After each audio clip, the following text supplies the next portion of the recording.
We're in one of the most stunning locations in Davos, right below the Magic Mountain.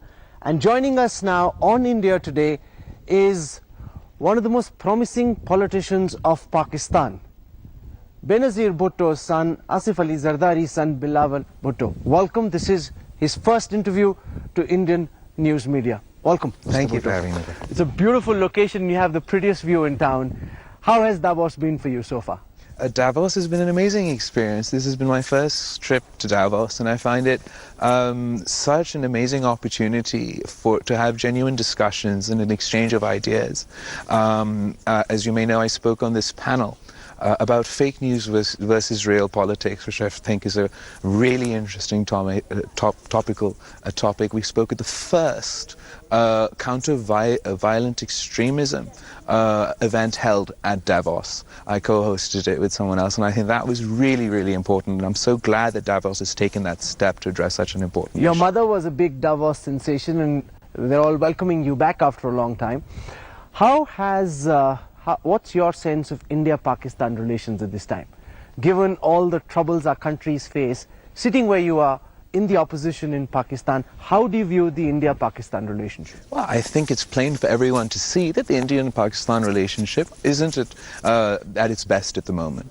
But I think that despite hostilities at both sides and genuine complaints, ultimately stand that the only solution is peace. We just have to figure out a way to get there.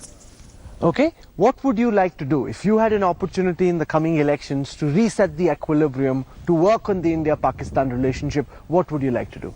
Look, I think there's things that need to happen on both sides. We need to understand that when we look at India in Pakistan, we look at it through the eyes of the Pakistani media, and when Indians look at Pakistan, they look at it through the eyes of the Indian media. I think the best way forward would be for us to look at a more median approach and take smaller steps on both sides to see how we can take confidence-building measures and build towards a process where we can start having a discussion. All of this has been tried, Bilawal, in the past, on multiple occasions. With all due sincerity, I feel that the way India and the rest of the world approaches it is they think that they can just dictate to Pakistan how to do things, and that's not how a partnership works or builds.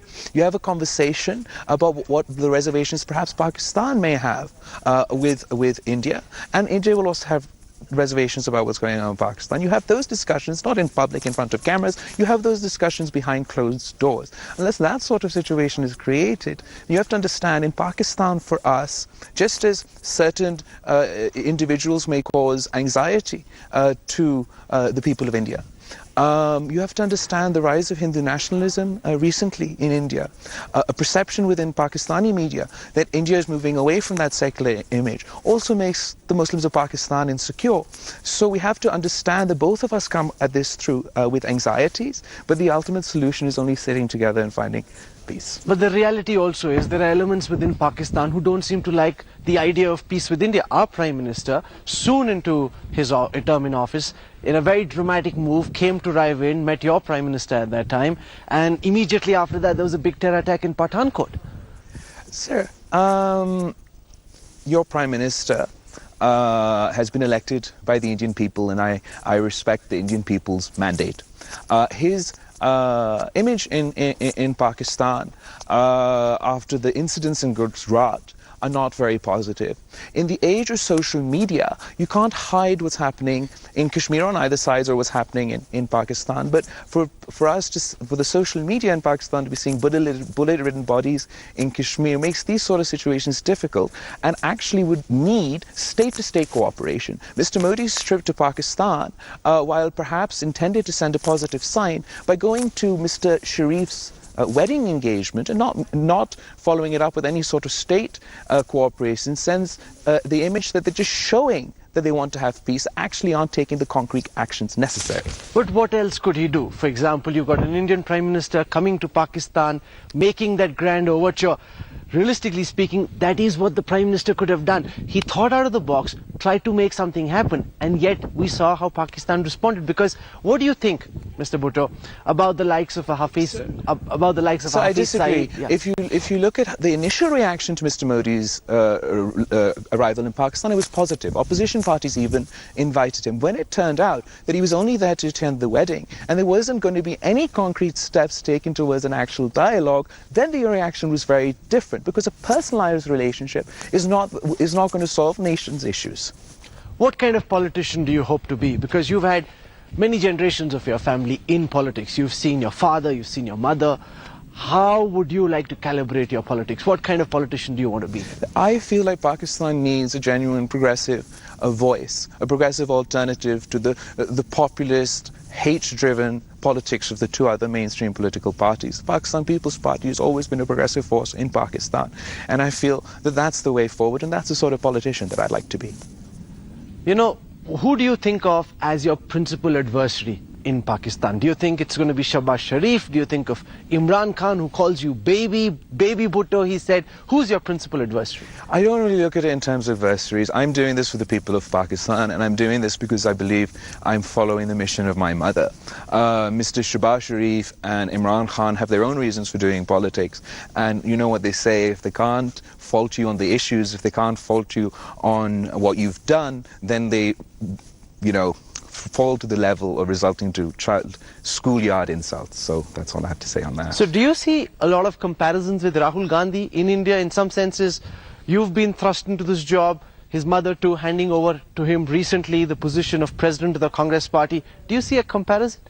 Obviously, I can't take any partisan view with politicians in India, but I can say that it's always positive to have young politicians finding a space in national politics. I think it's about time that the younger generation come forward and we have some new ideas and a new way and new solutions. No, but how would you deal with the issue of dynasty? How much of a problem is it in Pakistan for people to say, "Arey ye to bacha hai, he's there because of his mother. What does he know about how to run Pakistan?"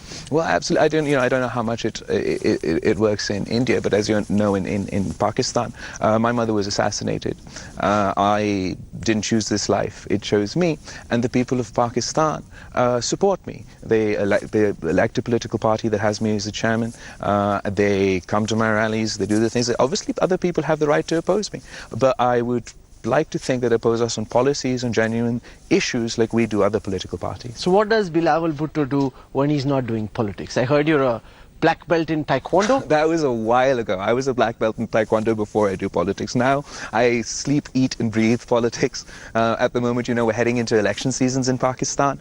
Though, inshallah, in 2018, the Pakistan People's Party will be right back in the driving seat. Do you enjoy politics, or is this something that's been thrust on you? It's absolutely something that has been thrust on you, something that I didn't, as I said, I didn't choose, it chose me. But at the same time, for a son to be working towards what he believes is his mother's lifelong mission, I found great motivation and solace in that. Okay, tell me, how would you deal with the Pakistani army and its relationship with India? What do you mean? The Pakistani army is my army. And it doesn't have a relationship with India. The Pakistani state No, will they have a keep relationship. messing with us and poking us and firing at... I'm sorry, you mess and poke with us as a state. And the Pakistani army needs to fight the terrorists. We need a strong, capable Pakistani army to defeat terrorism in Pakistan. And it does not serve my purpose or my country's purpose for me to in any way criticize or diminish my brave armed forces while they're battling extremism in Pakistan. What do you make of Donald Trump attacking Pakistan in a whole bunch of tweets he's put out? He's now calling out Pakistan, saying that you play a double game, that you've got the Haqqani network, which is sheltered by the army. You've also got Lashkar-e-Taiba, which your army nurtures. What do you make of Donald Trump and what he's saying about I don't think he even said that. He had one tweet on Pakistan where he got the figures wrong.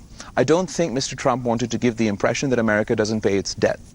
And the Coalition Support Fund is not aid to Pakistan, it's the money Pakistan is due for the work already done fighting terrorism. As I said before, if we actually want to find a solution, then we have to sit together and find a solution. If you want to do populist politics like Mr. Modi or Mr. Trump does, then we're never going to end extremism or terrorism. You have to focus on the issue. You have to focus on actually countering violence, extremism, and defeating terrorism. We're not even having a conversation on how to counter violent extremism. And you know why? Because counter-violent extremism isn't Islam-specific. You have extremists of every religion. You have extremists in Myanmar, you have extremists in India, you have extremists in America, and you have extremists in Pakistan. So not only do we have to defeat terrorism, we also have to conversation about combating extremism. You don't seem to like Prime Minister Narendra Modi very much. He is India's most popular politician in many decades. Sergey, as I said, I can't take partisan positions on Indian politicians. There have been many politicians in the BJP that I respect. I have appreciated the work they've done or attempted to do towards peace towards Pakistan. Unfortunately, some politicians choose to do more populist, more hate-driven politics, feed off the negative emotions of people, split communities on ethnic, religious lines, and I don't believe that's positive for any country. That's not positive for my country or India. He's winning election after election, Bilawal. Fair enough, but is winning what's important? Is doing the right thing what's important? And I think India will decide in its history, when the history books are written, who did the right thing. Extremism is a big problem in Pakistan. How would you deal with that? Extremism is absolutely an issue in Pakistan, but what we're doing at the moment is highly focused on the kinetic element, on the military element. Pakistan had come up with a national action plan which had a more holistic approach, which addressed all our sort of issues within society, hate speech, a whole structural reforms of FATA and things that we need to get done, and that's the way forward for Pakistan to deal with its extremism. But I also believe we have to look at our curriculum, we have to look at what we're teaching our kids, what we're tolerating in society, not only in Pakistan but also in India. We can't tolerate prejudice, we can't tolerate misogyny, we can't tolerate discrimination, we can't tolerate hate. And if we don't tolerate these things, then there won't be any space for extremism. Well, you've spoken passionately. This is also your first interview to Indian media, so I'm going to let our viewers make up their minds on what Bilawal Zardari Bhutto has just told us. Thank you very much. Thank you so much. Bilawal, It's such a pleasure for joining us. speaking to And you. what a beautiful day to be out. It was snowing like crazy. I send my best here. to the people of India. Yeah, thank you so much. Thank you very much. Thank you. Thank you. Thank you. That was Bilawal Zardari speaking exclusively to India Today, and with that, it's a wrap of our week-long coverage from the World Economic Forum in Davos. It's been exhausting, tiring, at bits frustrating, but also hugely rewarding. I hope you've enjoyed our coverage. I'm now a certified expert on walking in melting snow. On the first day, we were slipping, we were all over the place. Now it's easier. Of course, it's also time now to take the flight back to Delhi. We'll miss this fresh air, completely different. It's like being in the midst of an oxygen chamber, lots of fresh air. But Delhi is waiting, India is waiting. So thank you very much for joining us through this week, for all the wonderful feedback we got for our coverage on the newsroom. I look forward to seeing you again. Till then, from all of us here in the India Today newsroom team in Davos, goodbye, good night.